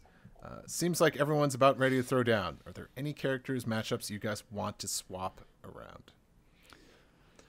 Around. So Usopp doesn't really have one yet. Frankie's fighting Sasaki, and Robin's fighting. Usopp's going to fight Page 1.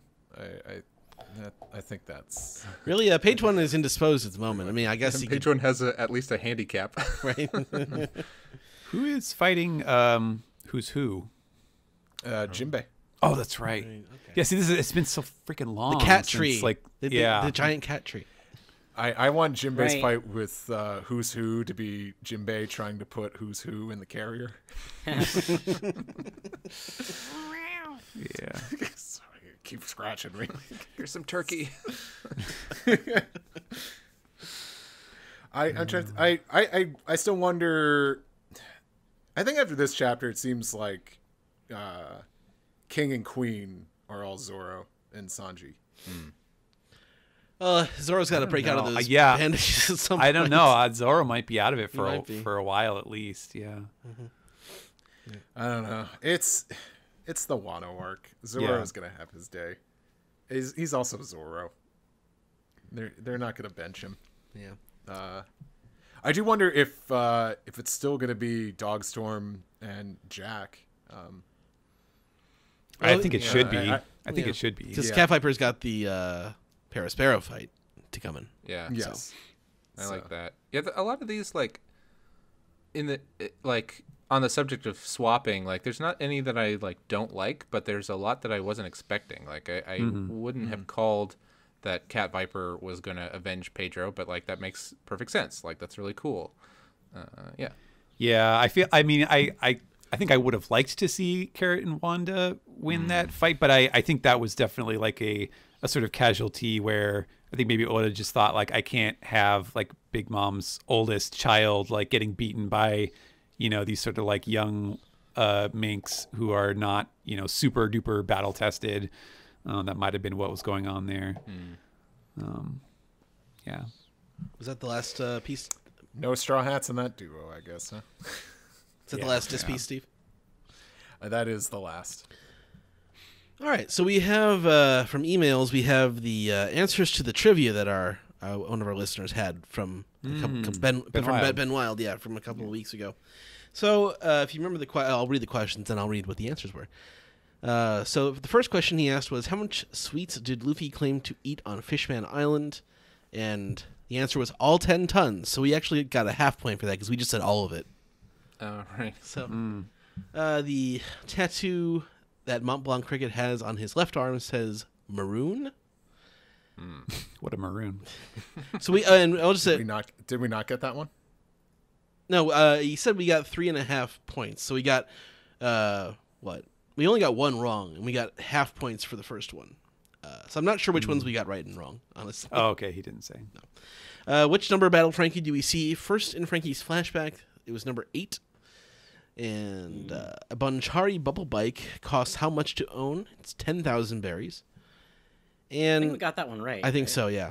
Yeah. And in movie 4, what is the password to enter the Dead End Race gathering place? It's Yep. 2 100 berry coins. So, Yep. Got that one right too. yeah, he said $70 will be donated. And thanks for playing. Nice. Yeah, thank you, Ben. Thanks, Ben. Thank you. Looking forward So to it fun. next year. How's right. Stevens Point, Wisconsin? That's right. Nice this time of year. No, not. I mean, it's like what it's like where I live, except a little bit colder. It's been cold this year, so. All right, Steven, do we have Reddit questions this week? Yeah, we have just a few on the subreddit Archipelago. First comes from Falcon Gales, who says, "Happy Mother's Day to all the moms out there, including potential mommy, Nami. Between her actions on Punk Hazard and now standing up for Tama, I believe the fan theory that Nami will retire from pirating back to Kokoyashi and open an orphanage in her mother's name. Maybe call it Tangerine House or Belmare's Garden." I like that.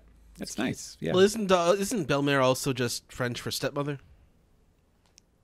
Is it? Yes. If I'm remembering correctly, I mean that would just be fitting on a whole other level then. Or foster mother or something. Something like that, yeah. Yeah. Interesting. Our other comment on Reddit comes from Pink Chorizo, who says, "Man, this chapter was amazing. I have to say I got a bit emotional seeing Sanji bearing the Mosshead cross there. Having these brotherly moments between them is amazing. And also, after Zoro's line, assuring that Luffy's going to win even knowing what he's facing. I also loved the switch that Nami flipped after seeing a child getting beaten. Tama's role in this arc gives her the stop of best kid in the series so far for me. Let's take a moment and send prayers for Ulti. She's pretty much done for, going up against Big Mom and Nami with Zeus coming their way. As always, keep up the good work." I didn't even consider, by the way, that Nami and Big Mom could have a team-up attack. Yeah, I mean That would be really cool. Double lightning.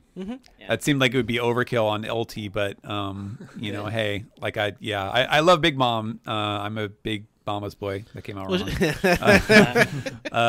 We're all mama's boys. Yeah. So yeah, that would be really neat to see that, even if it is a little peculiar coming from a villain. But yeah, Well, she has those Elbaf Norse-inspired attacks and a lot of thunderbolts and stuff going on there. yes, indeed. And that is it for Reddit. Okay, so we got one more segment left, and that is Peace the Tweet. Yeah. It's Peace the Tweet time. First one comes from Alicissimo, who says, "Amazing chapter. Wow. Do you y'all think Yamato is going up to Luffy and Kaido? I think this might have been discussed before, but now that that's imminent, I wonder." I mean, it seems like the place to go. Kaido has an issue with, or Yamato has an issue with his father, and he's gonna, I think, address it directly. So, Yeah, I'd like to see more about their relationship, for sure. it's sort of the unknown about Yamato right now. Like, what exactly is the conflict between Yamato and his father? All right, next one comes from our very own Brian Newton, who writes in to say, "So is it Sanjilas di Wolfsmoke, or is it Nicolangi di Vinwood?" The second one sounds like a wine. It's like a word scramble. Yahtzee. Odom Shank. All right. Next one comes from Worst Code Ken, who says, "This chapter made Zoro's injuries look worse than I thought, and Law took off without healing him. And now it seems like Sanji is heading to the performance stage where Chopper and Marco are. Do you think Zoro is coming back, or is he out for the arc? It would be really weird if he was out for the arc, but I don't know how he's going to get out of these bandages. Like, what healing is going to... He's going to do what The Rock did in one of those Fast and Furious movies, just flex and the cast just burst off. That is exactly what he's going to do. It's going to be like him fighting in Arlong Park, actually, after he got slashed by Mihawk the previous day or whatever. Yeah, you know, you might think that was cold of Law to not, like, personally take care of Zoro, but, like, isn't that, like, kind of the MO of a lot of doctors, is they have a lot of stuff to do, so they just pass it on to the nurse. So Nurse Sanji did all the grunt work. I can't wait to watch that television. Yeah, I was just trying to think of some joke to make. Anyway, next one comes from Sizz16, who says, they sent in a tweet with the image of Ulti drawn without the mask, which I was just thinking kind of makes Ulti look like Dellinger, because they have the same kind of horns and like also angry teeth.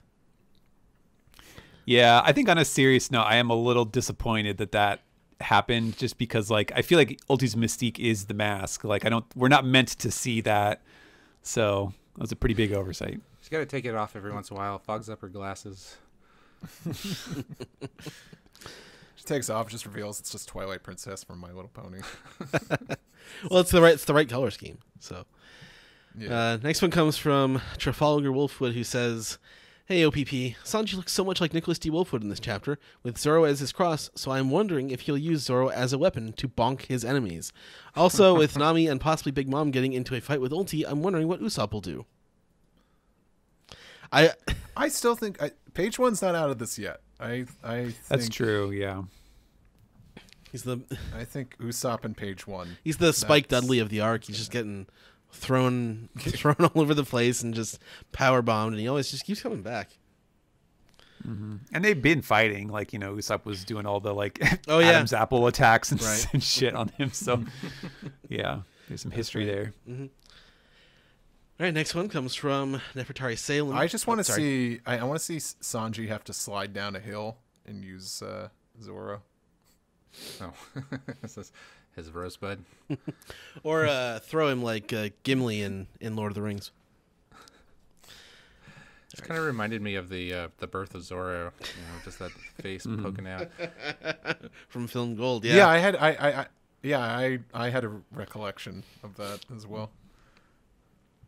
Next one comes from Nefertari Salem, who says, "If your body gets injured beyond repair, Big Mom should be able to take your soul and put it somewhere else, no? So if Tama just got slashed by Ulti, where do you want her soul to go?" Like, Oh, a fatal slash. Well, the way Big Mom's powers works is like you're not entity. Your being doesn't transfer a new body. It's just part of your soul just creates like a new being. Because it's not like she it's not like absorbs Big Mom took the soul of Mr. Black Tea Man and then just so happened to put it in a container of black tea. Right. Or like battery. Pedro Beppo's brother, right? He took Yes. his whole life, and Zeppo. he could be one of those little black tea men, you know, made from Zeppo's life force. So it doesn't transfer over, I think. Next one, Usopp the Great writes in to say, "I don't recognize the hand on the bottom of page 6, but I will bet it will be the key to victory." Let's have a look here. The hand on the bottom of page 6. Oh, well, yes, it's talking about Shinobu. Oh. Peek of the crotch. All right, and finally, last one comes from Straw Hat Friend, who says, "Amazing chapter and reader request this week. It's been a while since Nami has been this invested in a battle. Do you think now is possibly her turn to awaken some form of hockey during the imminent clash between Ulti and or Big Mom?" Is that I don't know. This doesn't feel like the kind of fight where that would be necessary. I don't know. Yeah. I don't know. On the other hand, like, you know, she's got that like really genius, like preternatural, like weather spotting ability. So he could, you know, shoehorn that in that sort of way, like same way that like Usopp has observation hockey because he's so good at aiming. Like maybe she's just super observant about, you know, weather effects or whatever, and that blossoms into hockey or whatever. It's true. Yeah, I like that. Anyway, that was the last piece of the tweet for this week. Does anyone have anything else they want to do before we move on to the ending? I'm good. No. Okay, cool. Well, let's round off the show.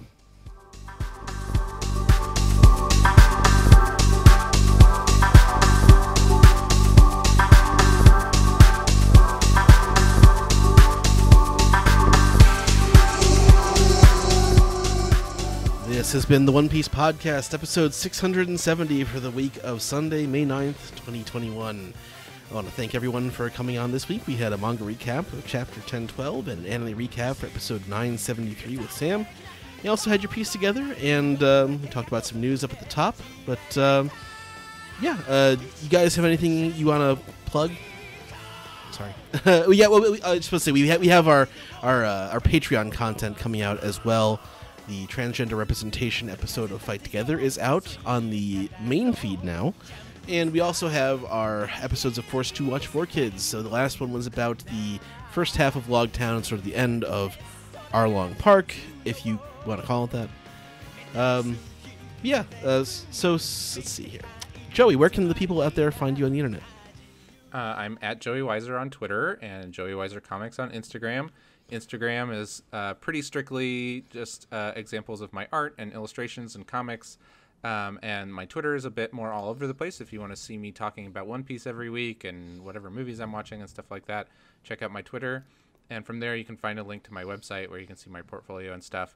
But I really want everyone to know that June 15th, about a month from now, is when my next book, Dragon Racer, is going to be hitting stores. So, Fantastic. Yeah, just have a little bit more time to pre-order that.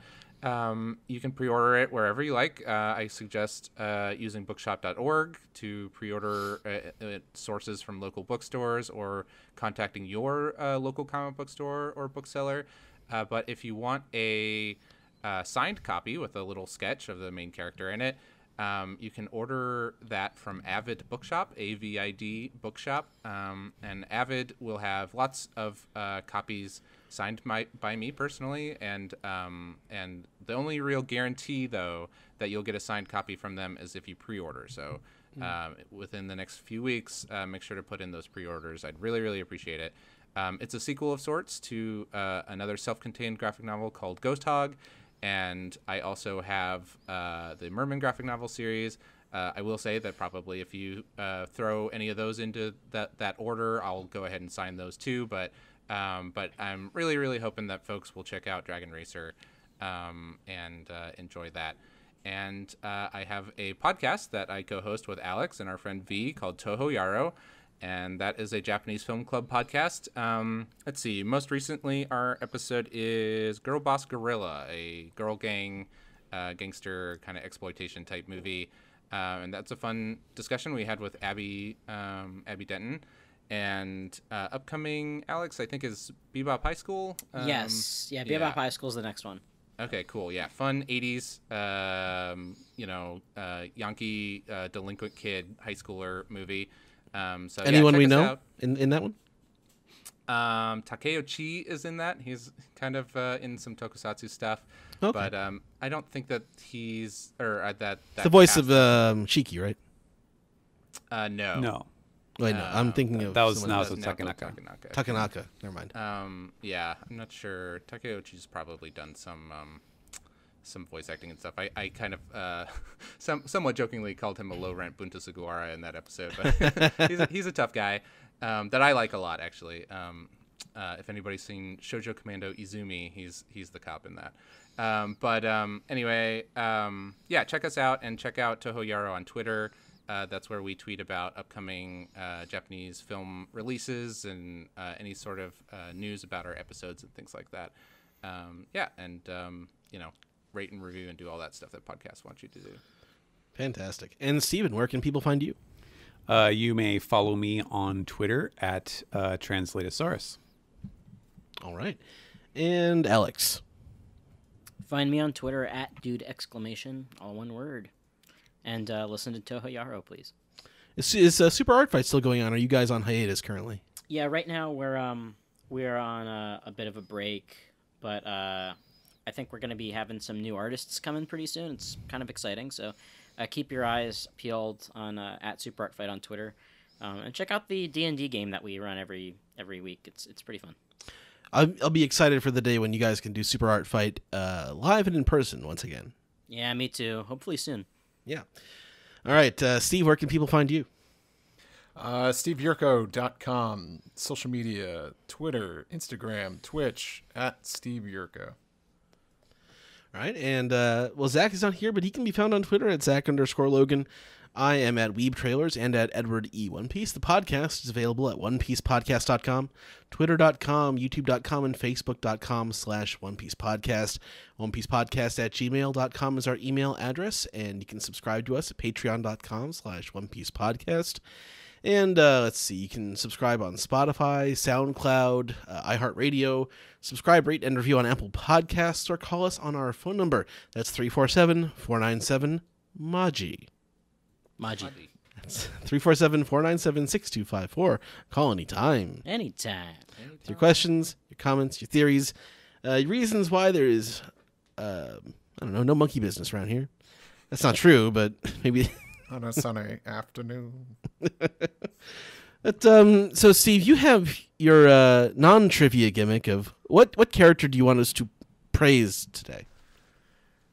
Well, this was the first one that came up on random. Get ready for this, gang. It's Kurozumi Kanjuro.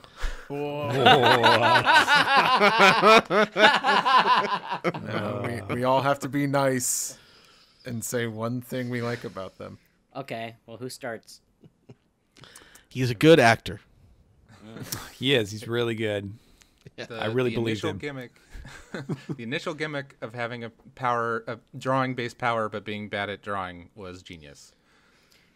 Yeah, his power owns. It's really cool. I've really enjoyed Evil Kanjuro and getting to see his power work.